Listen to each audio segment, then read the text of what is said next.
radicals taking over government buildings, rampaging through the streets. And we've seen that for a year, but now they've said what they've been saying quietly or behind closed doors.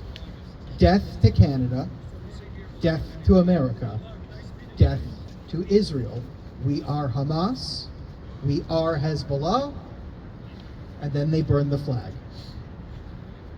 Now, it's very easy to just, kind of come up with some of what the problems are. There's a lot of people we can blame, right? We can blame mass migration, we can blame this and that, but some part of us, we have to come to terms with the fact that it's the higher ups in our own country. The problem goes right to the top. The problem is Justin Trudeau, who can't ban Simonayun. An organization, a listed affiliate of a currently listed terrorist organization, but they're handing out pamphlets describing the benefits of, in their words, quote, complex coordinated terrorist attacks. That's one of their tactics on Canadian soil. They don't hide it. Olivia Chow, the mayor of this city, released a statement before October 7th. Some people might celebrate October 7th, some people might mourn October 7th. We don't really know what's right. And it goes much deeper. We have our own institutions can't realize that this is a fundamentally good country. That's what the problem is no one knows Canadian history anymore. We're taught this alternative version of history by these lunatics in our institutions that want Canada to be some sort of diabolical genocidal regime when it's just not. It never has been. Canada was founded in 1867 as an anti-slave country. I could go back even further. Here, Ontario, we're in front of Ontario Parliament, founded as Upper Canada, 1792. The first lieutenant governor of this province, John Graves Simcoe Day, Lake Simcoe. What did he do? First man in the entire British Empire, entire world, to make a legislative attempt at the abolition of slavery. The founder of our city, of our province. And we're supposed to be told that this is a rotten country. It's absurd. Canada is good. And we face problems, but we've been a good country that can overcome problems in our history. Look at the founding of our nation. Don Cherry would tell you it's Vimy Ridge. And it's kind of true. The first time Canada was ever given organized command of the Canadian Army and functioned like a country. It was supposed to be a decoy attack at the strongest point of the German lines, or the French, blah, blah, blah. They all got killed. On a decoy attack, the Canadians figured out how to take the hill. There's machine guns there, there's counter battery there, we got to do trigonometry. Everyone, the 17, 18-year-old Canadian kids, there were no calculators.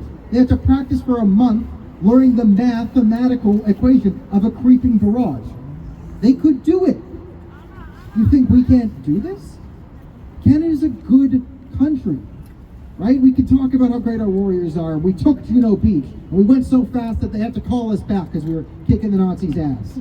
That's true. But we're also a country that took our lickings at Dieppe. We just tried charging the Atlantic Wall, and 50% of us got slaughtered. It's terrible. But we picked ourselves back up, and we did the right thing. And those same soldiers who took Normandy, who took losses at Dieppe, they were faced with the choice at the end of the war that many Canadians would have to make there.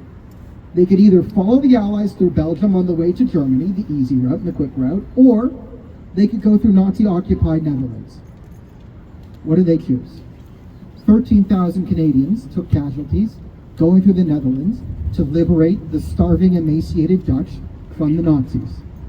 And every year, they thank us. A Canadian army marches through a foreign territory to an applause break. Does this mean nothing to you, Olivia Chow, Justin Trudeau? Does the fact that the poppy is the international symbol of courage from Canadians in the year 1915 and one of the craziest last stands ever, does that mean nothing? Do the tulips that plant our fields in the spring, does that not evoke any matter of Canadian history to you? It's absurd. We have always fought for what is right. We've always stood with our allies. We've always been a player on the global scale. Fine, you want to throw our military in the garbage. War is bad, or killing, or you would have talked the Adolf Hitler out of it because you're so great. There's other things to our country. It was Lester B. Pearson, sent by John Diefenbaker, a liberal, sent by a conservative government to negotiate the end of the Suez Canal crisis which prevented the Cold War from turning hot. That was Canada. We've never been a European nation, a white nation, and this and that. We've been a Canadian nation, built on ideas with good, hardy people who could overcome horrific challenges. So I put that to you today. We face massive problems in this country. The government is incompetent. I will say that. The school systems are corrupt.